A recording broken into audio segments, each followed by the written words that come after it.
combat Condor, the FW-200C began as a converted FW-200B-1 airliner. It gained a long ventral gondola with gun positions at either end and a bay for 4 SC-250s, 250-kilogram bombs, plus dorsal gun positions fore and aft along the fuselage spine, 2 7.92mm MG-15s in the waist windows, and ETC-250 racks for additional SC-250s under the outer nacelles and wings. 4 830-horsepower BMW 132 radials powered the 5-man aircraft, which carried a full suite of radio, direction finding, and blind landing gear. 10 production C-1s followed, 6 were tested as LF-5F torpedo carriers at Grossenbrod, and the trials failed. The FW-200C2, of which only 8 were built, swapped the ETC racks for 3-position PVC racks, raising the bomb load to nearly 6,400 pounds, reshaped the cowlings, and put an Icaria-mounted 20mm MGFF cannon in the gondola's nose. The military FW-200C was first dubbed the Courier, so the first staffel of KG-40, roughly a squadron, formed under Hauptmann Petersen on October 10, 1939, operated under the cover name Courier Staffel. On April 10, 1940, the Staffel moved to capture Danish airfields. 5 days later, an FW-200 near Narvik spotted 16 supply ships, 5 troop transports, and a cruiser, with another cruiser and destroyers in Vestfjorden. On the 18th, Condors attacked the carrier HMS Furious north of Tromsø, and a near miss damaged her propeller. The first loss came on April 21st, when Oberleutnant Backhaus failed to return from Narvik. On May 25th, a Gloucester Gladiator flown by Flying Officer Grant Eady, low on fuel north of Harstad, spotted what he took for a Junkers 90, actually a Recon FW-200. 2 short bursts from long range, and the big Focke-Wulf went into the sea. Oberleutnant Schupke and 2 crewmen were captured. 3 others reached General Dietl's mountain troops. Oberleutnants Thiel and Decker were lost next, near Tromsø and Vadsø. On June 9th, Oberleutnant Heinrich Schlosser bombed the armed merchantman Van Dyck north of Andoya Island, killing 7 crewmen. 111 were captured. In late June, the unit moved to Marks, near Oldenburg, for mine-laying off England with 500-kilogram LMA and 1,000-kilogram LMB mines. At least 12 night sorties in late July, 4 mines per run.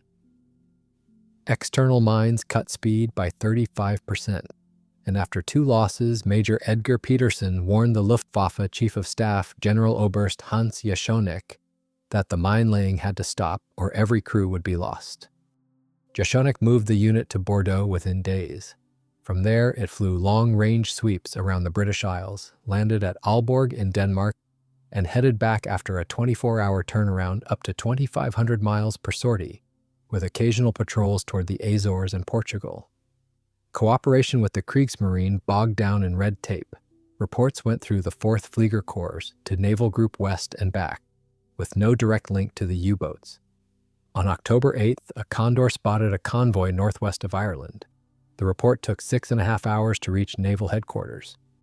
Crews also attacked lone merchantmen, most still unarmed, easy prey even for the big Condor, vulnerable as it was to fire. From August 15th to November 15th, Condors attacked 43 ships, sinking 9, totaling over 44,000 gross tons and damaging 12 more, over 150,000 tons between them. The first victim was the steamer Gothland, some 3,800 tons, sunk August 25th. On October 26th, on his first combat sortie, Oberleutnant Bernhard Jope spotted a British liner 60 miles west of Ireland. The Canadian Pacific troopship Empress of Britain, over 42,000 gross tons. 2 direct hits set her ablaze. Return fire damaged an engine. On October 28th, she was finished off by 2 torpedoes from U-32 under Oberleutnant Zursee Hans Jenisch, the largest ship the Germans sank in the entire war. Another Condor soon made the first convoy attack, sinking the Alfred Jones over 5,000 tons from convoy OB-234. Jope recalled that even large convoys often sailed unescorted and nearly unarmed. Attacks came from the stern at 800 to 1,300 feet, descending at 10 degrees, skimming the mastheads at 200 to 220 miles per hour, while the gondola's nose, MGFF, suppressed flak. 1 or 2 bombs per pass, a single solid hit could sink a ship. Losses came too. On August 20th, a ship's gunners downed a Condor on a weather flight over the Irish Sea. It crashed near Closure, and the crew and weather specialist Dr. Ernst Kruger were interned. 4 C-2s followed: a brake failure crash, a landing wreck at Brest, 1 downed by friendly flak near Brest, and 1 lost west of Ireland on October 22nd. A British raid on November 23rd destroyed one of the first C-3s. The C-3's prototype, the Fw-200 flew with 9-cylinder BMW 323R2 Fafnir radials, giving 1,000 horsepower at sea level and 1,200 at 10,500 feet. The rear fuselage was reinforced, and 8mm armor protected pilot and gunners. The bomb load grew: 12 50-kilogram bombs, or 2 of the big 250-kilogram ones in the gondola, a 500-kilogram bomb under each outer nacelle, and 2 more 250-kilogram bombs under the wings, over 4,600 pounds in all. The radio fit expanded to include direction finding, blind landing, and identification gear. An Fw-19 power turret with an MG-15 and over 1,100 rounds replaced the teardrop forward dorsal position, what the Germans called the A-stand, and weight rose to some 46,000 pounds. Specialized versions followed. The U-1 tested torpedoes. The U-2, of which just 6 came off the line, carried extra tanks for over 2,700 U.S. gallons, stretching range to nearly 4,000 miles. The U-3 had an Atlas Echolot sounder. The U-4, with 21 built, mounted 13mm MG-131s aft, armored the gondola tank, and added torpedo hardpoints. The U-5 carried an HD-151 turret with a 15mm MG-151 cannon. The U-6 ADL-131 turret with an MG-131. The U-7 carried a FUG-203 KL-3 transmitter for HS-293 glide bombs. The U-8 and U-9 were a DL-131 testbed and an armed VIP transport.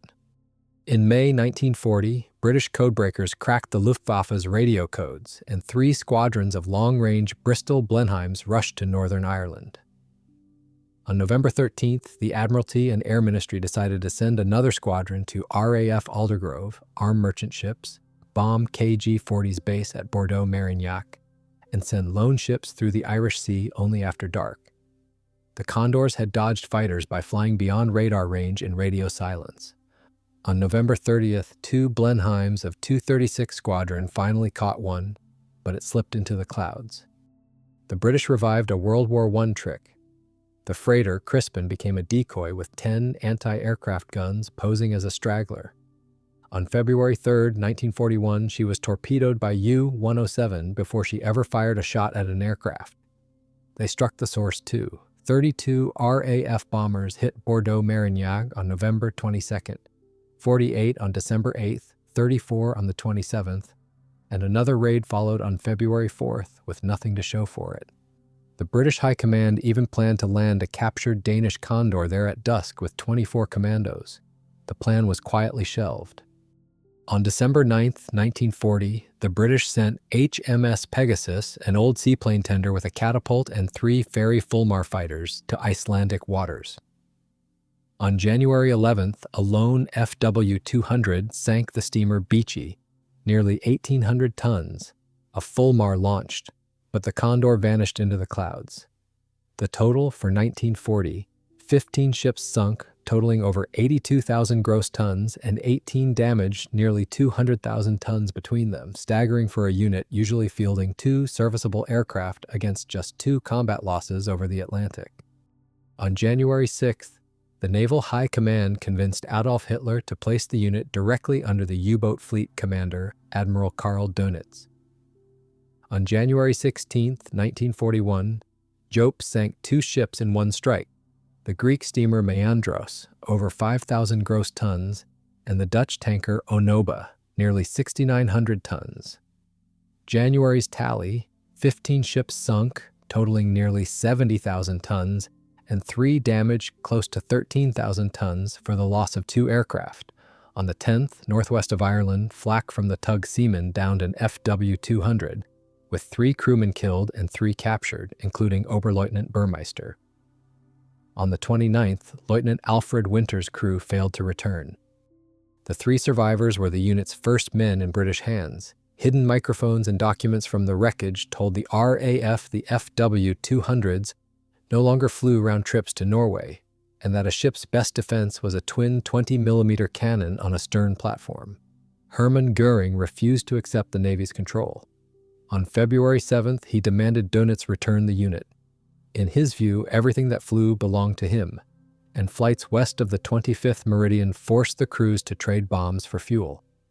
4 days later, by Hitler's order, the unit came under Luftflotte 3, within a new command at Lorient, Fliegerführer Atlantic, led by Oberstleutnant Martin Harlinghausen, a former naval officer, which was exactly the point. On February 22nd, the first Wolfpack of 5 U-boats attacked convoy OB-288, found for them by a Condor, sinking 9 ships totaling over 42,000 gross tons. That month, the Gruppe destroyed 22 ships, some 85,000 tons, and damaged 14 more, around 70,000 tons, for the loss of 2 aircraft. Oberleutnant Paul Gommer's C-3 with all aboard, and a landing crash at Bordeaux-Marignac that killed Oberleutnant Heinz Kramer's crew. But unescorted ships grew scarce. March through May 1941 brought just 16 ships, around 90,000 gross tons, while losses climbed. March's 55 sorties cost 1 C-3, Oberleutnant Hans Winkler, down near Brest.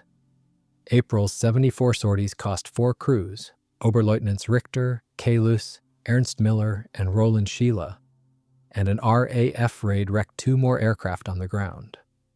On May 19th, Knight's crossholder Oberleutnant Hans Buchholz, attacking the transport Umgeni, was downed over Donegal Bay. 3 crewmen survived. June cost 2 more, 5 FW-200s, attacking convoy HS-65 off the Portuguese coast, sank or damaged 7 transports, but the convoy's guns mauled 3 aircraft. Obergefreiter Meissner's C-3U-1 limped to Navia in neutral Spain, returning after weeks of diplomacy. A second crashed in Portugal, killing Oberleutnant Erich Wistermann and 5 crewmen. The third returned safely. On June 30th, the one-off Echolot-equipped C-3U-3 was lost over the Atlantic with Oberfeldwebel Herbert Orbach's crew. Starting in July 1941, heavier shipboard defenses pushed the Condors into reconnaissance. With deliveries rising, the first Gruppe of KG-40 could put 8 FW-200s over the Atlantic at a time, compared with just 2 a day before, and shifted to the Gibraltar to Britain convoys. Better weather, closer targets, and timely word of Allied sailings from Abwehr agents. The whole second half of 1941 brought only 5 ships, just over 13,000 gross tons. On July 17th, a C-3 went down with Oberfeldwebel Hans Jordan's crew. The next day, the Gruppe's commander, Hauptmann Fritz Fliegel, crashed with all hands attacking convoy OB-346. On the 23rd, a Hudson of 223 Squadron downed a C-3. Oberfeldwebel Heinrich Bleichert's crew was captured. Meteorologist August Dollinger the only man killed. A day later, another C-3 vanished off Ireland. Hauptmann Konrad Verlach's crew was never found. Back on December 30th, 1940, the Admiralty had decided to fit selected cargo ships with bow catapults for single-engine fighters. These CAM ships carried 2 Hurricanes, 1 ready, 1 spare. After launching, the pilot could try to reach land or ditch near his ship, riding off the fighter. Pilots were to be RAF volunteers. The heavy catapult required ships of 9,000 gross tons making 10 to 12 knots, and the planned 200 conversions shrank to 35.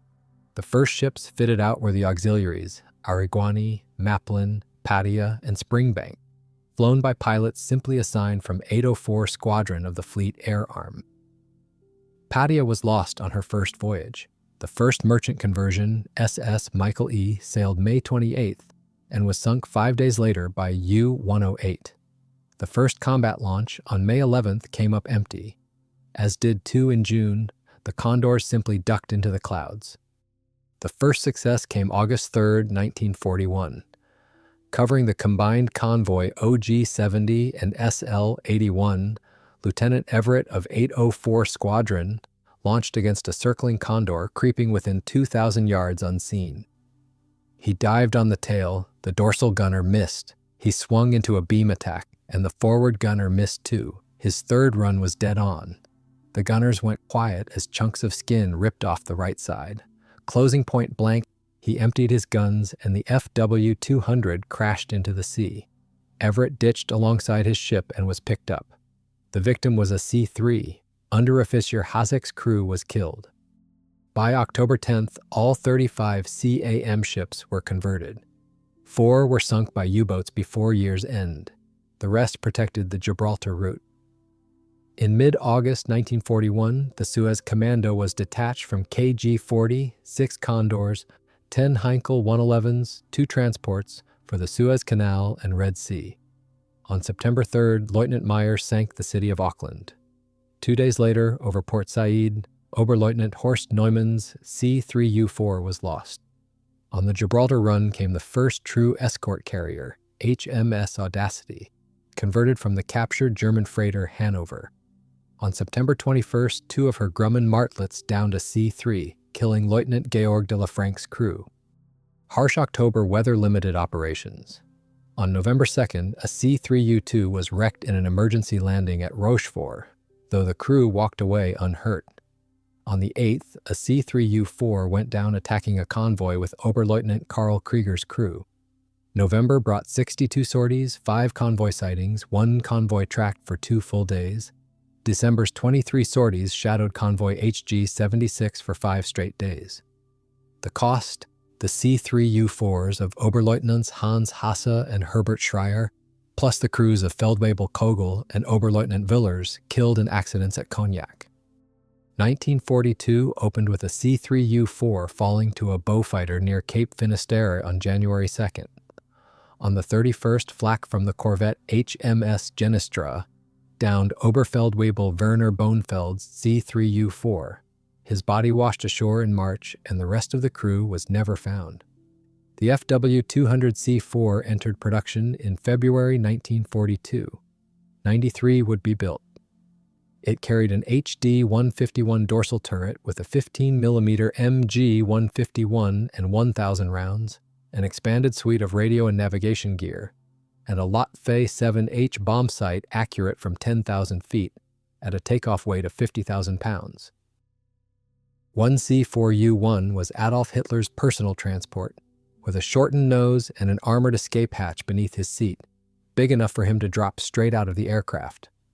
U-2s were 14-seat government transports, the U-3 carried Rostock radar, and 2 U-4s were couriers.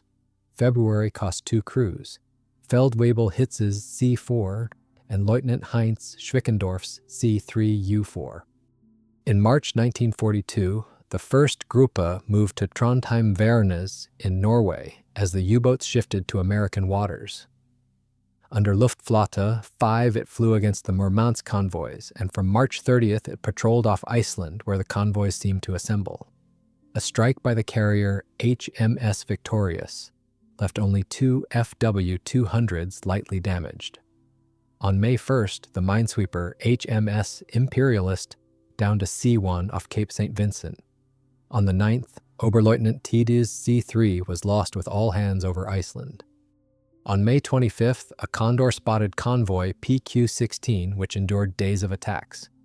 The same day, a C-3 crashed on takeoff, killing Oberfeldwebel Friedrich Wilhelm Lohmann and another crewman, and on the 27th, Allied fighters downed Oberfeldwebel Fritz Findeisen's Condor. On July 1st, an FW-200 found PQ-17 and triggered the combined air and U-boat onslaught that all but annihilated the convoy. The only Condor lost was Oberleutnant Albert Gramke's C-4. August took 3 more with their crews. Oberfeldwebel Alphonse Klenschniffer's C-4 near Jan Mayen, Oberfeldwebel Fritz Kuhn's west of Ireland, Oberleutnant Theo Jochimsen's C-3 just after takeoff. Accidents kept rising, gear failures and snapping rear fuselages. The tired airframe just couldn't carry its own fuel load. In September, Condors flew against convoys PQ-18 and QP-14 and made 10 Iceland sorties, losing only Oberfeld-Webel Bars C4. October's 17 sorties found no convoys. The Allies were readying Operation Torch. On October 24th, two P-39s of the 33rd Fighter Squadron downed a C-3 over Iceland. Days later, a C-4 fell there with Oberleutnant Rudolf Feld's crew. Back on the Atlantic front, a Sea Hurricane from the CAM ship Empire Heat downed a C-3U-4 off Portugal, killing Oberleutnant Arno Grolms's crew. In late October, the 9th Staffel rushed to Crete to airlift fuel for El Alamein, then moved to Lecce in Italy until late February 1943. A C-4 also went to Peenemünde West for test drops of the Fieseler 103 flying bomb, the future V-1. The first successful drop came in early December, tests running to April. Arctic reconnaissance cost 4 more crews by year's end. Feldwebel Piepers, Oberfeldwebel Siebels, Oberleutnant Hackels near Stavanger, and Oberleutnant Webers on December 31st. The day before, 11 FW-200s had struck Casablanca. 8 got through with 17,500 pounds of bombs, and 1 damaged C-4U-3 force landed in neutral Spain near Seville. The Soviet offensive at Stalingrad, launched November 19th, caved in the Romanian flanks and encircled the 6th Army. An airlift became the only lifeline. With supplies falling short, 18 FW-200s went to Stalino Airfield to reinforce the Junkers 52s under Major Hans-Jürgen Villers. On January 9, 1943, 7 FW-200s, led by Oberleutnant Schulte Vogelheim, landed inside the pocket at Pitomnik, delivering 40 tons of supplies and evacuating 156 wounded. The next day, artillery destroyed a C-2 on the runway, and Soviet fighters downed a C-4 with all hands. On the 16th, shellfire finished a C-3 there. The remnants moved to Zaporozhye, where a raid destroyed the experimental V-13. The final loss was a C-3 shot down airdropping supply containers. 9 FW-200s were lost at Stalingrad, mostly worn-out machines. In early 1943, the C-5 entered production, 22 built, with upgraded armament. The first was lost over the Arctic in January with its entire crew. Units began re-equipping with the Heinkel 177, yet the Condors kept up their attacks. On February 22nd, one vectored a U-boat onto convoy UC-1 south of the Azores, sinking 3 ships and damaging 2. And March's 6 attacks damaged 3 vessels and sank the city of Christchurch over 6,000 tons from convoy KMS-11. Losses stayed high. March took the aircraft of Lieutenant Ernst Rabat, Oberleutnant Erich Schellbach, and Oberfeldwebel Werner Bach, plus a C-4 crashed on takeoff from Vernes, while friendly flak downed Lieutenant Fritz Marschall's C-4 west of Rouen. April cost 1 C-4, crashed on takeoff from Le Cateau with Oberleutnant Dietrich Mellen's crew. May was better. 8 raids sank the Alpera, nearly 2,000 tons, and the Jan Carvon, some 5,400 tons, without loss. June's attacks on 8 ships damaged 2 and sank the Shetland, around 2,000 tons, and the Volturno, nearly 3,800 tons, at a price. Oberleutnant Georg Ulrich's C-3U-1 crashed in flames at Toulouse-Castine, and mosquitoes of 151 Squadron downed Oberfeldwebel's Rudolf Kensek and Georg Abel over Biscay. July 1943 brought the greatest success since February 1941. 5 ships sunk, totaling nearly 60,000 gross tons, and 4 damaged, over 32,000 tons more. On the 11th, 3 FW-200s sank the Duchess of York, over 22,000 tons, and the California, over 18,000 tons. But the month cost 6 Condors, Feldwebel Nicholas Gunther's C-4U-3 to mosquitoes over Biscay, a C-5 crashed at Trondheim, a C-4 ran out of fuel and ditched in the Gironde estuary, another crashed near Bordeaux-Marignac, one downed by a hurricane, and a C-5 vanished without a trace. August managed 3 attacks, damaging 2 ships totaling over 15,000 tons against catastrophic losses. 4 aircraft to enemy fire, 1 ditched, 1 forced down in Spain at Santiago de Compostela. September's 8 raids damaged the destroyer HMS Winchelsea and the nearly 8,000-ton Fort Barbine of convoy HK-11 for the loss of 2 aircraft, Oberleutnant Grell's C-5 over the Arctic and a C-4 missing over the Atlantic. On October 1st came the last major convoy strike. In severe weather, only 3 of 18 aircraft found convoy MKS-25, and every bomb missed. 1 C-4 crashed at Bordeaux-Marignac. A C-3U-4 crashed on takeoff from Vannes with Oberleutnant Klomp's crew. Accidents claimed a C-5 and a C-3 by month's end. By November, escort carriers and long-range fighters left the FW-200s with nothing but the odd reconnaissance sortie, and 3 more were lost. A C-4 over the Atlantic, Hauptmann Horst Lucksted's C-5 to a Beaufighter of 307 Squadron off Cape Ortegal, and Oberleutnant Leischner's C-4 near Stuttgart. At Bremen, engineers built a prototype of the dedicated reconnaissance C-6 and started production, though whether any reached the Luftwaffe is unclear. It carried far heavier armament, an HD-151 nose turret with a 20mm MG-151, a DL-15-131 turret with MG-131s on top, single MG-131s in the ventral and tail positions, more guns in the waist, plus FUG-200 Hohentuel radar, and underwing HS-293 glide bombs. The FW-200F, with a redesigned fuel layout, 4,100 miles of range, a takeoff weight of nearly 56,000 pounds, and a crew of 7, remained a paper project, as did the C-7. The final variant, the C-8, was essentially a C-6.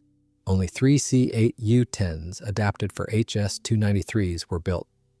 On December 3, 1943, the Atlantic Command reported to the General Staff that the lightly armed FW-200 could no longer operate where Allied land-based fighters ranged. In light cloud, any encounter meant destruction, and the worn-out airframe should give way to the Heinkel 177. December thinned out the survivors, the aircraft of Oberleutnant Knaus and Oberfeldwebel Mettmann. Oberleutnant Scharett's C-6 interned in neutral Ireland. A C-4 downed by a Sunderland with Hauptmann Ditta's crew, and Hauptmann Georg Schiebert's C-5 on the 29th, the last Condor lost that year. With a U-boat offensive planned for early 1944, Condors patrolled where the Arctic and Atlantic meet. Oberleutnant Ernst Rebensberg's C-5 was shot down there on January 17th. By March, the force was based in the Lofoten's, and on March 31st, the 3rd Staffel lost 3 crews in one day. Oberleutnants Walter Klump and Alfred Weyer, Unteroffizier Alfred Goebel. After the Normandy landings of June 6, 1944, the last Condors left France for good. In early July, a German weather station on Alexandra Land in the Arctic, run by Oberleutnant Walter Dries and 10 men, was hit by severe food poisoning from raw polar bear meat. Only the meteorologist, Dr. Hoffman, a vegetarian, escaped. A doctor and supplies had to be flown in at once, with no time to clear a proper strip. The Condor left Banach at 4:30 p.m. on July 7th, carrying Oberleutnant Karl-Heinz Stanke, 5 crewmen, and Navy Dr. Wendt, 435 miles homing on the Banach beacon, then dead reckoning. The flare-marked strip turned out to be littered with ice and only 2,100 feet long. The crew chose a snowy clearing 3 miles away, and despite Hoffman's warning of waterlogged ground, Stanke touched down at 10:30 p.m. A rock blew the right tire. After 1,300 feet, the aircraft sank into the mud, the tail slamming down and destroying the tailwheel. The crew hauled everything to the station and radioed for a wheel, a tailwheel strut, a lifting bag with an air cylinder, and stretchers to evacuate the sick men. Everything went aboard a Bf 222, which left Billefjorden on July 8th under Oberleutnant Walter Moring, and dropped its cargo around 2 in the morning. Only the stretchers landed on target. The wheel fell into a flooded ditch, and the cylinder and tailwheel were never found. The crew inflated the bag with hand pumps and raised the aircraft just enough. With the sick loaded, Stanke faced a flooded ditch 1,300 feet down the strip. Building speed, he yanked the Condor over it, slammed back down, and kept her accelerating until she lifted off. On July 11th, he landed safely at Banak, earning the Knight's Cross. Soon, the only unit still flying Condors was a single squadron, renamed Transportstaffel Condor, and redeployed to Norway. The type's final Luftwaffe flight came on May 8, 1945, when an Fw-200C4 landed at Gothenburg in neutral Sweden. In late 1943 and early 44, two Condors, a C4U-3 and a C4, had landed at Tablada near Seville. Spain seized both for the airline Iberia. One was cannibalized to keep the other flying at the flight school at Matacan, until chronic brake trouble finally caused a bad crash at Barajas in 1948. In spring 1945, Soviet troops captured several Fw-200s in Germany, passing at least one to Polar Aviation for ice reconnaissance. Pilot Mikhail Titlov flew it up to 20 hours a day. On its final flight from Katanga to Moscow on December 13, 1946, it force-landed near Bydoratskaya Bay, and the crew and 21 passengers were rescued by a Soviet C-47 that landed on nearby ice. 3 Condors at Schleswig ended up in British hands. A C-4U-1 flew to Farnborough on July 3, 1945 for evaluation, ran Farnborough to Schleswig flights, and made its final flight on January 18, 1946 before being scrapped. A C-4 delivered September 15th went to the Danish airline Det Danske Luftfartsselskab in February 1946 as a source of spare parts. A C-4U-4 met the same fate in Denmark. Test pilot Eric Winkle-Brown, evaluating captured aircraft at Farnborough, said the C-4U-1 had the most airliner-like cockpit of any 4-engine aircraft he had ever flown. Throttles on the center console, full instruments for both pilots. Starting was a ritual.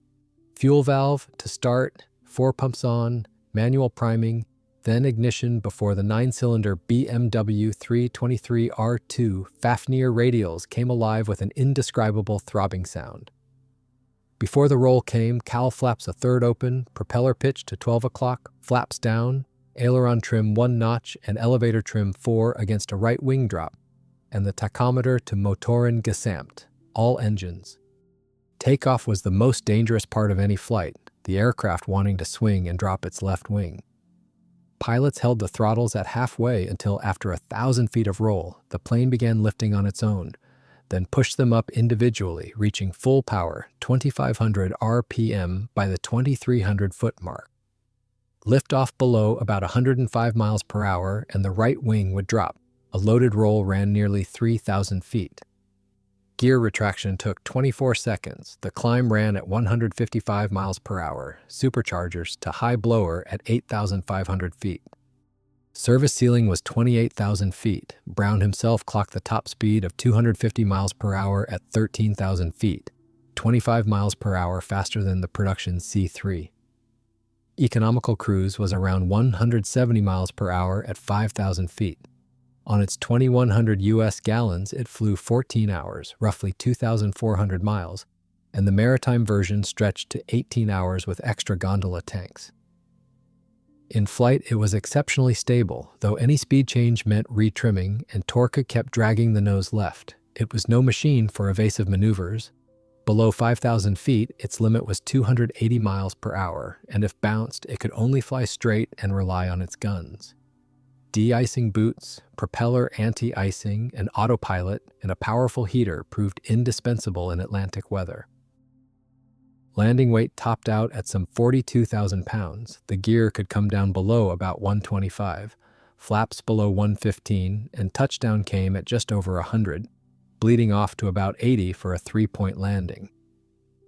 The Condor's coordination with the U-boats in 1940 and 41 nearly brought Great Britain to its knees. As a warplane, it had a converted airliner's flaws: thin armor, a vulnerable fuel system along the fuselage floor.